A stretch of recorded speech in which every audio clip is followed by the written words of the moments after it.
दोस्तों, आज फिर मैं आपके लिए एक धमाकेदार एक्शन फिल्म ले आया हूँ। ये कोई आम कहानी नहीं है।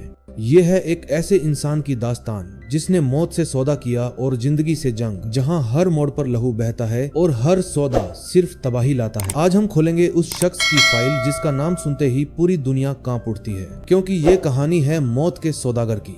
कहानी की शुरुआत होती है एक ब्रास एलॉय शीट से, जिसे मशीनें पहले पतली और मोटी चादरों में काटती हैं। फिर इन्हीं चादरों को रोल करके गोलियों के खोखे यानी बुलेट केसिंग बना दिए जाते हैं। इसके अंदर भरता है गन पाउडर और ऊपर फिट होती है स्टील की वारहेड बस। और इस तरह एक AK-47 की घातक गोली तैयार हो जाती है। इसके बाद फैक्ट्री में हर एक गोली की जांच होती है। जो गोली खराब होती है उसे तुरंत फेंक दिया जाता है और जो मानक के मुताबिक होती है उन्हें पैक करके अम्युनिशन क्रेट्स में भर दिया जाता है। ये क्रेट्स पहले जहाजों से समंदर उस पार युद्ध क्षेत्रों तक पहुंचते हैं। वहां से पिकअप ट्रकों में लादकर मोर्चे तक भेजे जाते हैं और आखिरकार सैनिकों के हाथों में आ जाते हैं। जब ये गोली किसी राइफल में चैम्बर होती है और ट्रिगर दबाया जाता है तो इसका नतीजा होता है एक और जान का खलात्मा। हर साल दुनिया में करीब 14 अरब गोलियां बनाई जाती हैं और हर गोली के पीछे छुपा होता है एक ठंडा पड़ा शव। अब कहानी आती है हथियारों की तस्करी पर। हथियारों का निर्माण भले ही कुछ बड़ी ताकतें करती हों, लेकिन इन्हें बेचकर जंग के मैदान तक पहुंचाने का काम करते हैं इंडिविजुअल स्मगलर्स। और इसी रास्ते पर आता है यूरी, जो पहले एक शेफ था लेकिन अब बन चुका है दुनिया का चुना हुआ हथियार तस्कर। अपनी पहली ही स्मगलिंग ट्रिप में यूरी को पकड़ लेता है इंटरपोल का रडार और सिर्फ 10 मिनट बाद उनकी स्पीड बोट यूरी के कार्गो शिप तक पहुंच जाती है। मगर हैरानी की बात यह थी कि यूरी बिल्कुल घबराया नहीं, बल्कि बेहद ठंडे दिमाग से कप्तान को आदेश दिया, जहाज का रूट बदलो ताकि हमें थोड़ा वक्त मिल सके। फौरन ही उसने अपने आदमियों से कहा कि जहाज का नाम मिटाकर उसे नया नाम दो कोनो, जो उसने पहले नीदरलैंड्स में रजिस्टर कराया था। साथ ही झंडा भी बदलना पड़ा, लेकिन दिक्कत ये थी कि जहाज पर डच फ्लैग मौजूद ही नहीं था। तभी यूरी का छोटा भाई विटाली एक कमाल का आइडिया लेकर आया। उसने एक फ्रेंच फ्लैग ढूंढा और बोला, अगर इसे साइड में कर दें तो ये डच फ्लैग बन जाएगा। ये सुनकर यूरी ने तुरंत भाई को जीनियस कहकर तारीफ की। तभी इंटरपोल की स्पीड बोट पास आ गई। आमतौर पर यूरी अपने हथियारों के कंटेनरों पर रेडियो एक्टिव और केमिकल लेबल्स लगाकर अधिकारियों को धोखा दे देता था। मगर इस बार पीछा कर रही टीम का लीडर और कोई नहीं बल्कि उसका सबसे बड़ा दुश्मन था, जैक वैलेंटाइन। जैक पुराने झांसे में आने वाला नहीं था। उसने तुरंत अपने आदमियों को आदेश दिया, कंटेनर खोलो और चेक करो। सबकी सांसें थम गईं, लेकिन जैसे ही कंटेनर का दरवाजा खुला बाहर आया, हथियारों का जखीरा नहीं बल्कि एक ढेर सारी सड़ी गली आलू की बोरी और जखीरा। भयावह धूप में आलू सड़ चुके थे और उनसे निकलती बदबू बिल्कुल वैसी ही थी जैसी असली केमिकल रेडिएशन से आती है।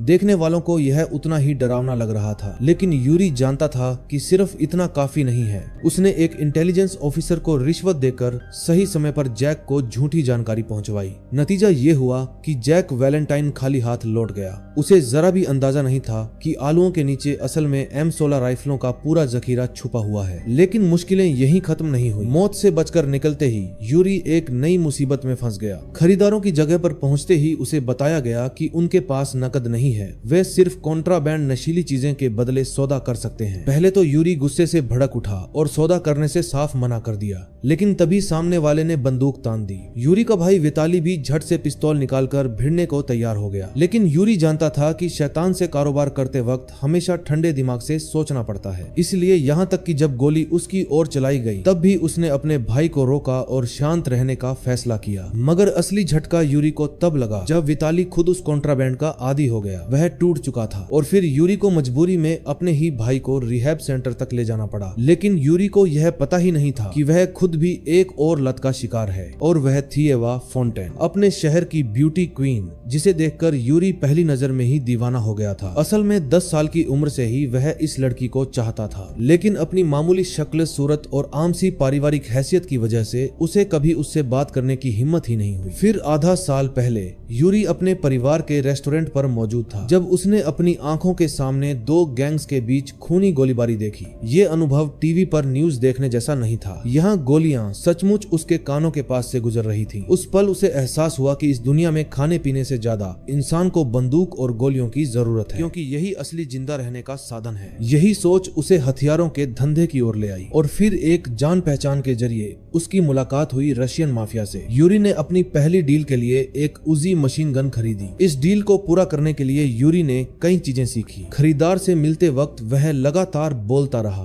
और हथियार के हर एक फीचर का ऐसा बखान किया कि सुनने वाले दंग रह गए। यह बंदूक भले ही छोटी दिखे, लेकिन इसकी ताकत बिल्कुल साधारण नहीं है और सबसे खास बात, इसकी आवाज इतनी कम है कि अगर तुम पूरा मैगजीन मुझ पर खाली भी कर दो तो भी अगल बगल के कमरे में सो रहा इंसान नहीं जागेगा।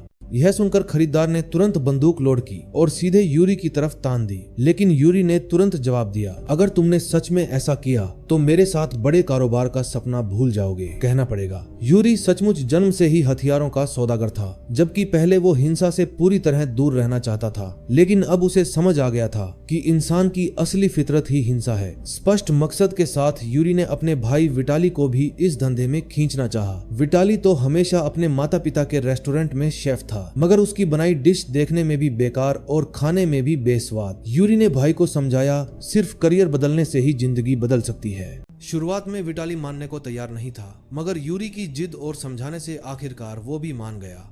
लेकिन अमेरिका में बंदूक बेचने वाले मैकडोनल्ड्स से भी ज्यादा थे। चाहे कितनी भी गली गली में गैंगस्टर आपस में लड़ते, लोकल मार्केट से बड़ा पैसा कमाना नामुमकिन था। तभी यूरी ने अपनी नजरें इंटरनेशनल मार्केट पर गड़ा दी, क्योंकि विदेशों में जंग की कोई कमी नहीं थी। उस वक्त कोल्ड वॉर चल रहा था और हथियारों का इंटरनेशनल धंधा दो बड़ी ताकतों के ठेकेदारों के हाथ में था। अगर यूरी को इस खेल में हिस्सा चाहिए था तो उसे इन दो ध्रुवों में से किसी एक की चापलूसी करनी ही थी। इत्तेफाक से एक इंटरनेशनल आर्म्स एग्जीबिशन में उसकी मुलाकात सिमोन वाइस नाम के बड़े हथियार डीलर से हुई। वाइस अफ्रीका की कई लड़ाकू सरकारों के लिए हथियार बेचता था। उसने ईरान इराक युद्ध के दोनों पक्षों को हथियार सप्लाई किए थे, मगर खुद को वो सिद्धांतों वाला कमीना कहता था।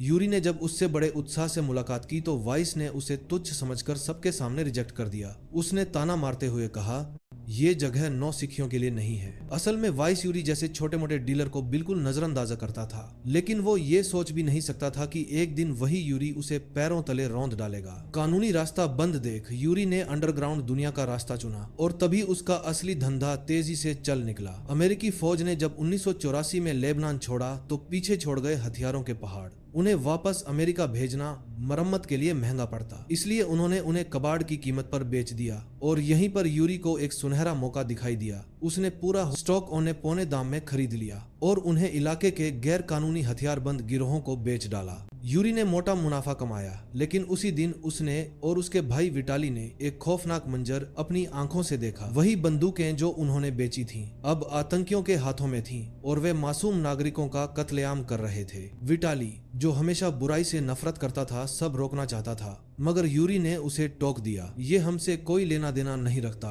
हम सिर्फ बंदूक बेचते हैं, चलाते नहीं। अगर पैसा कमाना है तो दिल के अंदर की अच्छाई को दबाना सीखो। और यहीं से यूरी का धंधा आसमान छूने लगा। उसकी बंदूकें दुनिया के हर जंग के मैदान तक पहुंच गईं। कहा जाता है कि दुनिया के टॉप 10 युद्ध क्षेत्रों में से 8 में यूरी की बंदूकें गरज रही थीं। बिना यूरी के कई देशों के पास लड़ाई छेड़ने की ताकत तक नहीं थी। फर्क ये था कि यूरी किसी को भी हथियार बेच देता, चाहे इंसाफ के लिए लड़ने वाले हों या खून के प्यासे आतंकवादी, जनजातीय नरसंहार हो या निर्दयी तानाशाही जिसके पास पैसा हो, यूरी उसके हाथ में हथियार थमा देता। उसके लिए जंग ही शुरुआती गोलियों की आवाज थी और हर गोलियों की गूंज कैश रजिस्टर की घंटी। यूरी ने एक बार बड़े गर्व से कहा था, दुनिया में 55 करोड़ हथियार हैं, यानी हर 12 इंसानों पर एक हथियार, और मेरा मकसद है बाकी 11 लोगों को भी हथियार देना। लेकिन उसने कभी बिन लादेन को बंदूकें नहीं बेची। वजह कोई नैतिकता नहीं थी, बल्कि ये कि बिन लादेन के चेक हमेशा बाउंस हो जाते थे। यूरी ने अपने बिजनेस को और मजबूत बनाने के लिए एक गुप्त वेयर हाउस तक बना लिया, जहां हर तरह के हथियार रखे रहते, अलग अलग देशों के पासपोर्ट मौजूद रहते और 6 सूटकेस तैयार रहते, ताकि वो कभी भी अपनी पहचान बदलकर गायब हो सके। और पकड़ से बचने के लिए उसने अलग अलग कोड भी बना रखे थे। जैसे रॉकेट लॉन्चर को कहा जाता था माँ रॉकेट को बच्चा, और उसकी सबसे प्यारी AK-47 को वो कहता था फरिश्ता। जैसे जैसे यूरी का धंधा दुनिया भर में फैलने लगा, वैसे वैसे उसकी जेब में नोटों की गिनती भी बढ़ती गई। अब उसके पास इतना पैसा था कि वो अपनी सपनों की रानी एवा फॉन्टेन को हासिल करने की कोशिश कर सके। यूरी ने चालाकी से एक प्लान बनाया। उसने एवा को बहाने से एक समंदर किनारे बने होटल बुलाया। पूरा होटल उसने बुक कर लिया ताकि वहाँ कोई बाहरी शख्स न हो। माहौल था रोमांटिक, चारों ओर सिर्फ खामोशी और महक। ज्यादा वक्त नहीं लगा और दोनों एक दूसरे के करीब आ गए। अपनी मोहब्बत को पाने के लिए यूरी ने फिर से अपनी दौलत पानी की तरह बहा दी।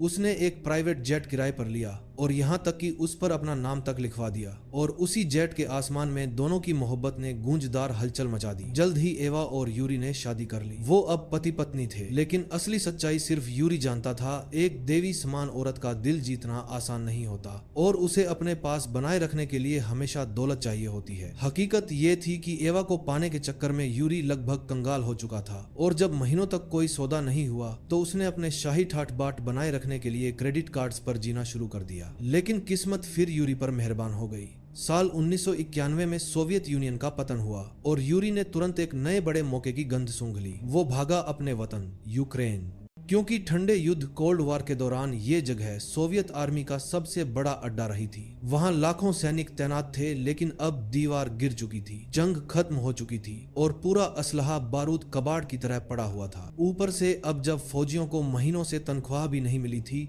तो वो भी बड़े आराम से अपने हथियार बेचने को तैयार थे। यूरी ने वहां पहुंचकर अपने मामा दिमित्री, जो आर्मी में जनरल थे, से मुलाकात की और दिमित्री की रहनुमाई में यूरी ने अपनी जिंदगी का सबसे बड़ा खजाना देखा, इतिहास का सबसे शक्तिशाली आर्सेनल। वहां सिर्फ बंदूकें ही नहीं थीं, बल्कि मिसाइलें, मोर्टार, माइंस, बख्तरबंद गाड़ियां, टैंक और यहां तक कि हेलीकॉप्टर तक मौजूद थे। पूरी की पूरी एक सेना खड़ी करने लायक। लेकिन इतना बड़ा मौका था तो जाहिर है दुश्मनों की नजर भी वहां थी, और उन्हीं में से एक था सिमोन वाइज, वही शख्स जिसने कभी यूरी को नीचा दिखाया था। लेकिन इस बार हालात बदल चुके थे। अब वाइज खुद यूरी से साझेदारी की गुहार कर रहा था, मगर यूरी ने ठंडे लहजे में वही किया जो कभी वाइज ने उसके साथ किया था। उसका ऑफर ठुकरा दिया। यूरी ने अहंकारी अंदाज में कहा, पहले मैंने तुमसे बात करने की कोशिश की थी, तब तुमने मुझे नीचा दिखाया था, लेकिन अब मैं उस मुकाम पर हूँ जहाँ तक पहुँचना तुम्हारे लिए नामुमकिन है। ये अल्फाजात किसी जंग का ऐलान थे। दोनों की आंखों में एक खतरनाक आग भड़क उठी। सिर्फ 2 दिन बाद वाइज दोबारा मिलिट्री बेस पहुंचा। इस बार वो सीधे दिमित्री से बात करना चाहता था, लेकिन जवाब वही रहा ना, क्योंकि दिमित्री अच्छी तरह समझता था कि दौलत को बाहरी लोगों तक नहीं पहुंचना चाहिए। यूरी ने अपने चाचा की इस मदद के लिए उन्हें एक रोल्स रॉयस गिफ्ट की। दिमित्री बेहद खुश होकर उसे टेस्ट ड्राइव पर ले गए, लेकिन गाड़ी के स्टार्ट होते ही वो जोरदार धमाके से फट गई। धुएं और आग में लिपटी कार के साथ दिमित्री के जिस्म के टुकड़े टुकड़े उड़ गए। यूरी समझ गया ये बम असल में उसके लिए लगाया गया था। दुर्भाग्य से मौत की कस्त उसके चाचा ने भर दी। मौत को करीब से देखने के बाद यूरी पहली बार सहम गया, लेकिन ये डर उसके बिजनेस को छोड़ने के लिए नहीं था, बल्कि और भी ज्यादा पैसे कमाने की भूख में उसने नया रास्ता चुना, अफ्रीका। क्योंकि पिछले 10 सालों में 23 देशों में 11 जंगें लड़ी गई थीं, और यूरी जैसे हथियार तस्करों के लिए ये जमीन सचमुच जन्नत थी। उसका अगला ठिकाना था लाइबेरिया, लेकिन जैसे ही उसने वहां कदम रखा, उसे एक जनरल के बेटे ने रोक लिया। हाथ में सुनहरी AK-47 लिए वो बिगड़ा हुआ वारिस यूरी को अपनी कार में बिठा ले गया। कुछ देर बाद यूरी को एक आलीशान महल में ले जाया गया, एक ऐसा महल जो उस गंदगी और खंडहरों के बीच बिल्कुल बेगाना लगता था। वहीं यूरी की मुलाकात हुई आंद्रे बैप्टिस्ट से, एक ऐसा शख्स जो खुद को राष्ट्रपति कहता था, लेकिन असल में एक खूनी दरिंदा था। अपने दुश्मनों को खत्म करने का उसका तरीका इतना बेरहम था कि सुनकर ही रूह कांप जाए। तुमने ऐसा क्यों किया? क्योंकि मैं कर सकता हूँ। ये सुनकर पल भर के लिए यूरी का खून सूख गया, लेकिन अगले ही सेकंड उसने खुद को संभाला और गुस्सा दिखाते हुए बोला, अब जब तुमने ये बंदूक इस्तेमाल कर ली है तो तुम्हें इसे खरीदना ही पड़ेगा, वरना मैं इसे बेच नहीं पाऊंगा। ये सुनकर आंद्रे गुस्सा नहीं हुआ, बल्कि यूरी के इस बेखौफ रवैये पर जोर जोर से हंसने लगा, और यहीं से दोनों के बीच एक नया सौदा तय हो गया। सौदे के बाद आंद्रे का बेटा यूरी को एक जर्जर C2 स्टार होटल में ले गया, जहाँ पहले से ही 2 खूबसूरत लड़कियां उसका इंतजार कर रही थीं। मगर यूरी ने उनके पास जाने की हिम्मत भी नहीं की, क्योंकि इस जगह पर जुकाम से भी ज्यादा आम थी। अगले दिन एंड्रे खुद यूरी को अपनी सेना दिखाने ले गया। ये सेना औरों से अलग थी, क्योंकि इसमें शामिल थे बच्चे। हाँ, वो मासूम बच्चे जिनके हाथों में किताबें होनी चाहिए थीं, वहाँ उनके हाथों में थी मशीन गन। आंद्रे गर्व से बोला, इन नन्हे से बच्चों को हल्के में मत लेना, ये बड़ों से भी बेहतर मारना जानते हैं, क्योंकि किसी को शक ही नहीं होता कि मौत एक बच्चे के हाथों से आ सकती है। इसके बाद आंद्रे ने साफ शब्दों में कहा, हयुद्ध ने मेरा खजाना खाली कर दिया है, मैं तुम्हें केवल लकड़ी या हीरे में भुगतान कर सकता हूँ। इस बार यूरी बेहद समझदारी दिखाता है। पिछली गलती से सबक लेकर उसने बिना झिझके हीरे चुन लिए। आखिरकार जो चीज सूटकेस में आ जाए और दुनिया के किसी कोने में भी बिक सके, उससे बेहतर सौदा क्या होगा। यही नहीं, यूरी ने अपनी नई चालें भी दिखाई। उसने हथियारों की कस्टमाइज्ड कॉन्फ़िगरेशन बनाने की पेशकश की, यानी हर युद्ध की जरूरत के हिसाब से तैयार किए गए हथियार, ताकि आंद्रे की सेना मैदान ए जंग में बढ़त हासिल करे और उसके लोग मरे। यूरी की इन बातों से आंद्रे दंग रह गया और बोला, लोग मुझे लॉर्ड ऑफ वॉर कहते हैं, लेकिन अब लगता है ये खिताब तो तुम्हें मिलना चाहिए। जैसे जैसे यूरी के सौदे बढ़े, उसका खजाना भी आसमान छूने लगा, मगर उसने अपनी पत्नी को कभी अपने असली काम के बारे में नहीं बताया। उसकी पत्नी को शक तो हुआ, क्योंकि एक साधारण ट्रांसपोर्ट बिजनेस से कोई 18 कैरेट के हीरे के झुमके कैसे खरीद सकता है। मगर उसने ज्यादा सवाल नहीं करी, पूछे, क्योंकि वो जानती थी जवाब चाहे जो भी हो मिलेगा तो सिर्फ मगर उसने ज्यादा सवाल नहीं करी, पूछे, क्योंकि वो जानती थी जवाब चाहे जो भी हो मिलेगा तो सिर्फ झूठ। बस वो यूरी से यही कहती रही, किसी भी हालत में हमारे परिवार को टूटने मत देना। खुशकिस्मती से यूरी बेहद चालाक था। उसके पास निगरानी से बचने के कई तरीके थे। यही वजह है कि वो इंटरपोल की नजरों से कई बार बाल बाल बच निकलता। जैक वैलेंटाइन, जो हमेशा यूरी के पीछे पड़ा रहता था, कोई साधारण आदमी नहीं था। उस दिन उसने यूरी के घर के कचरे में छानबीन की और वहां से फाड़े हुए कागजों के टुकड़े ढूंढ निकाले। जब उसने उन्हें जोड़कर देखा तो एक बड़ा राज्य सामने आया। यूरी के पास पूरे जहाजों का बेड़ा था, जो हफ्ते में एक बार हथियार लेकर पश्चिमी अफ्रीका जाता था। जैक ने तुरंत चाल चली। उसने साफ ऐलान कर दिया कि अगर यूरी का जहाज तय किए गए एयरपोर्ट पर नहीं उतरा तो वो उसे आसमान में ही उड़ा देगा। यूरी ने अपने मोर्चे पर तैनात सैनिकों को फोन मिलाया, लेकिन हालात ऐसे थे कि वो भी मदद नहीं कर सकते थे। मजबूरी में यूरी ने पायलट को ऑर्डर दिया कि जहाज को हाईवे पर उतारो, क्योंकि अगर वो तय जगह पर उतरते तो हथियारों के सबूत के साथ रंगे हाथों के पकड़े जाते और जिंदगी भर जेल में सड़ते। यूरी को भरोसा था कि पुलिस का जहाज इतना बड़ा रिस्क नहीं लेगा, और अगर उसने ये चाल चली तो कम से कम 1 घंटा तो खरीद ही लेगा। आखिरकार जहाज हाईवे पर उतर गया, लेकिन जैसे ही लैंडिंग हुई, यूरी के साथ आए पायलट डर के मारे भाग खड़े हुए। वो हथियारों से भरे जहाज के साथ पकड़े नहीं जाना चाहते थे, लेकिन यूरी वहीं खड़ा रहा। वो न डरा न घबराया। उसने जहाज का कार्गो बे खोला और पास खड़े शरणार्थियों को बुलाकर कहा, ये हथियार सब तुम्हारे हैं, मुफ्त, बिना किसी शर्त के। अफ्रीका में कभी कभी हथियार हीरे से ज्यादा काम के होते हैं। और देखते ही देखते भीड़ ने वो पूरा माल साफ कर दिया, जिसे लोड करने में पूरी टीम को 1 दिन लगा था। बस 10 मिनट में सब गायब हो गया। जब तक जैक अपनी टीम के साथ पहुंचा, सबूत का नामो निशान मिट चुका था। जैक के आदमी वहीं यूरी को खत्म कर देना चाहते थे। आखिर ये सुनसान अफ्रीकी सवाना था। यहाँ किसी को फर्क नहीं पड़ता कि कौन जिंदा है और कौन मर गया। लेकिन जैक जिंदगी भर इंसाफ और ईमानदारी के रास्ते पर चला था। उसने कभी निजी फायदे या गैर कानूनी सजा के बारे में नहीं सोचा। इसलिए उसने कानून की हद में रहते हुए यूरी को सिर्फ 24 घंटे के लिए हिरासत में लिया, क्योंकि यूरी की आजादी का एक एक सेकंड छीनना दुनिया भर में निर्दोष बच्चों और बड़ों की जिंदगी का एक एक सेकंड बढ़ना था। जैक अपनी टीम के साथ वहां से चला गया, इस उम्मीद में कि स्थानीय लोग ही यूरी को टुकड़े टुकड़े कर देंगे। लेकिन अफ्रीका की सच्चाई अलग थी। यहाँ लोग खून खराबे से ज्यादा पैसे बनाने में यकीन रखते थे। इसलिए उन्होंने यूरी की जान लेने के बजाय उसके $multi-million वाले जहाज को टुकड़ों में बांटना शुरू कर दिया। देखते ही देखते वो विशाल जहाज को जान लेने के बजाय बस एक ढेर में तब्दील होने लगा। लेकिन यूरी अब भी शांत था, क्योंकि वो जानता था यह सब जिंदगी का एक हिस्सा है। जैसे गिद्ध हड्डियां चुनते हैं, जैसे लकड़बग्घे लाश नोचते हैं, वैसे ही ये लोग उसके जहाज को नोच रहे थे। ठीक 1 दिन बाद यूरी को रिहा कर दिया गया, बिल्कुल वैसे ही जैसा उसने पहले से सोच रखा था। थका हारा जब वो अपने होटल पहुंचा तो देखा अंदर आंद्रे उसका इंतजार कर रहा था और साथ लाया था एक भयावह तोहफा। असल में सिमियन वाइज यूरी का सबसे बड़ा दुश्मन आंद्रे के विरोधियों को हथियार सप्लाई करने की कोशिश कर रहा था, लेकिन आंद्रे ने उसे पकड़ लिया। अब वो चाहता था कि यूरी खुद अपने हाथों से अपने दुश्मन को मार दे। यूरी जिसने जिंदगी भर हथियारों के सौदे किए थे, मगर कभी किसी को अपने हाथों से नहीं मारा था, अचानक झिझकने लगा। लेकिन आंद्रे ने जबरदस्ती उसकी हथेली में बंदूक थमा दी और ट्रिगर दबा दिया, और इस तरह पहली बार यूरी के हाथ खून से लाल हो गए। उसके अंदर अचानक अपराध बोध की एक गहरी लहर दौड़ गई। उस एहसास से बचने के लिए उसने बार का रुख किया और पहली बार पाउडर और बारूद से बनी एक नशीली चीज ले ली। उसके बाद वो सड़कों पर भटकने लगा जैसे कोई खोई हुई आत्मा। इन्हीं दिनों में उसने एक नन्ही बच्ची को देखा जिसका एक हाथ नहीं था। बच्ची मासूमियत से पूछती है, क्या मेरा हाथ वापस उगेगा? उस पल यूरी का दिल भीतर से टूट गया। अपराध बोध और पीड़ा अब और गहरी हो गई। इधर जैक यूरी को पकड़ने के लिए नया रास्ता तलाश रहा था।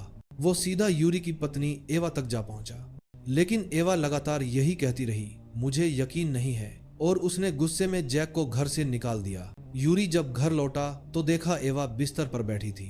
उसकी आंखों में आंसू थे। उसने कहा, यूरी, जो कुछ भी तुमने मुझे दिया है सब खून से सना हुआ है। यूरी अब और सच छिपा नहीं सका। उसने कहा, मैं जो करता हूँ वो गैर कानूनी नहीं है, बल्कि कमजोरों को अपनी रक्षा का हक देता है।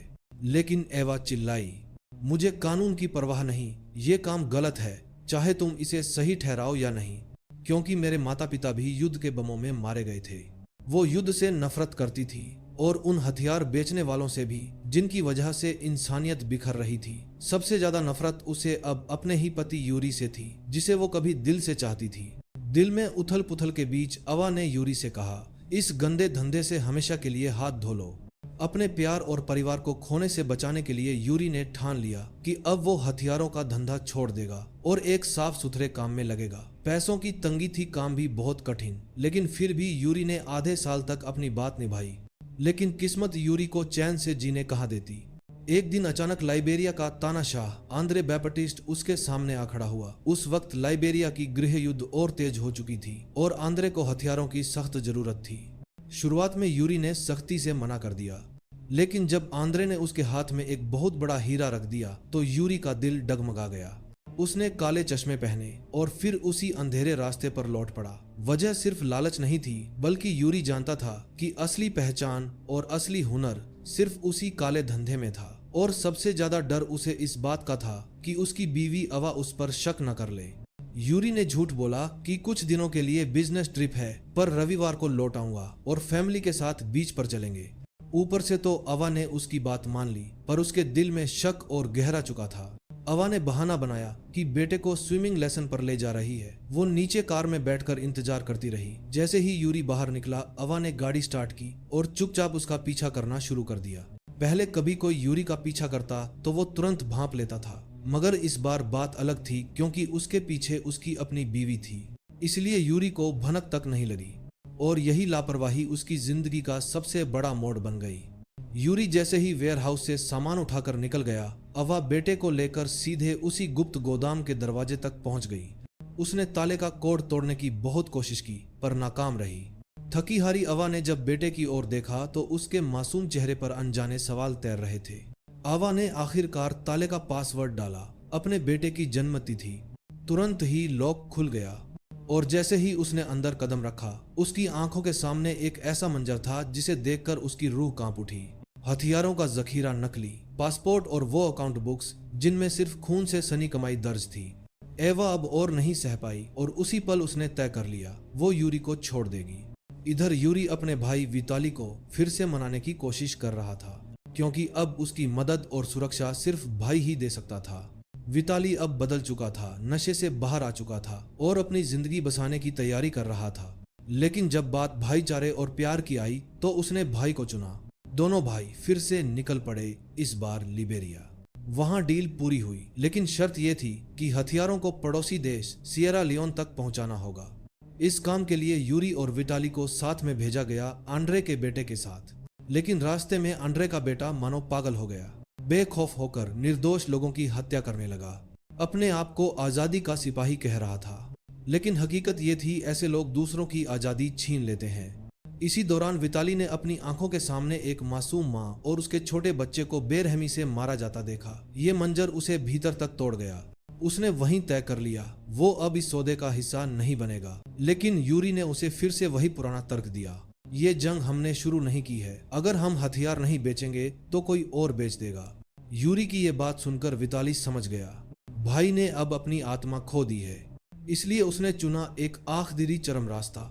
विताली ने 2 ग्रेनेड उठाए, पिन खींचे और सीधे हथियारों से भरे ट्रक पर फेंक दिए। पहला धमाका हुआ, लेकिन दूसरे ट्रक तक पहुंचने से पहले उसे गोली लग गई। वो जमीन पर गिर पड़ा, लेकिन उसका इरादा अब भी अटल था। गिरते गिरते भी उसने अपने हाथ में पकड़े आखिरी ग्रेनेड का पिन खींचने की कोशिश की, ताकि इस गंदी दुनिया को आग में जला सके। लेकिन तभी यूरी उसके सामने आ गया। रोते हुए कांपते हाथों से उसने ग्रेनेड का पिन वापस डाल दिया। वो अपने भाई को खोना नहीं चाहता था।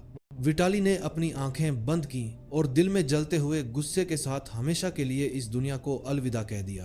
भाई को खोने का गहरा दर्द सीने को चीर रहा था, मगर यूरी का दिल अब पत्थर बन चुका था। उसने सौदा पूरा किया, क्योंकि चाहे वो रुकता या आगे बढ़ता, मर चुके लोग तो लौटने वाले नहीं थे। लेकिन हथियारों का आधा हिस्सा खो जाने पर उसे सिर्फ आधे ही हीरे मिले, और जैसे ही सौदा खत्म हुआ वहां खून की होली शुरू हो गई। मगर यूरी को कोई शर्म नहीं थी, क्योंकि उसके अनुसार ये देश तो उसके हथियारों से पहले ही हजारों कत्लेआम देख चुका था। उस पल यूरी को एहसास हुआ कि वो भी अब आंद्रे जैसा ही बन चुका है। फिर सबूत मिटाने के लिए उसने एक लाइबेरियन डॉक्टर को $20 दिए, ताकि वो विटाली के शरीर से सारी गोलियां निकाल दे और नकली डेथ सर्टिफिकेट बना दे। लेकिन या तो पैसों की कमी थी या डॉक्टर की कारीगरी। एक गोली शरीर में रह गई, और वही गोली गवाह की गवाही के साथ यूरी की गिरफ्तारी की वजह बनी। जैसे ही यूरी अपने देश लौटा, उसे हिरासत में ले लिया गया। कस्टडी में रहते हुए उसने अपनी पत्नी और माता पिता से बात करनी चाहिए, मगर अबावा अपने बेटे को लेकर जा चुकी थी, और उसके माता पिता ने भी उसे हमेशा के लिए ठुकरा दिया। इस बार यूरी सचमुच अकेला पड़ चुका था। फिर भी जब एजेंट जैक वैलेंटाइन ने सबूत रखकर उसे आजीवन कारावास की धमकी दी, तो यूरी जरा भी नहीं डरा, क्योंकि यूरी जानता था दुनिया का सबसे बड़ा हथियार व्यापारी वही नहीं बल्कि अमेरिका का राष्ट्रपति है। राष्ट्रपति एक दिन में उतने हथियार बेच देता है जितने यूरी साल भर में नहीं बेच पाता, और युद्धों की आग जलाने के लिए राष्ट्रपति को यूरी जैसे तस्करों की जरूरत होती है। पहले जैक को इस बात पर विश्वास ही नहीं हुआ कि उसका देश इतना गंदा और बेरहम हो सकता है। लेकिन थोड़ी ही देर बाद उसके अपने अधिकारी ने सच्चाई साफ कर दी, और नतीजा, यूरी न केवल रिहा हुआ बल्कि उसके हाथ में मुआवजे के तौर पर एक सूटकेस भर पैसे थमा दिए गए। उसके बाद यूरी फिर से अपने काले धंधे में लौट आया और दुनिया भर में हथियारों की तस्करी करने लगा। यह थी 2005 की फिल्म Lord of War Andrew Nicol के निर्देशन में और निकोलस केज के अभिनय के साथ बनी एक सच्ची घटनाओं पर आधारित कहानी। फिल्म की शूटिंग में 3000 से ज्यादा असली AK-47 का इस्तेमाल हुआ, क्योंकि नकली बंदूकें असली से भी महंगी पड़ रही थीं, और सबसे बड़ा कारण असली हथियार डीलरों का जबरदस्त सपोर्ट। फिल्म में दिखाए गए टैंकों की पंक्ति भी असली थी, और वो टैंक एक चेक व्यापारी के थे। इस सीन की शूटिंग से पहले किसी तरह की गलतफहमी न हो, इसलिए फिल्म क्रू ने नाटो को पहले ही सूचित कर दिया था।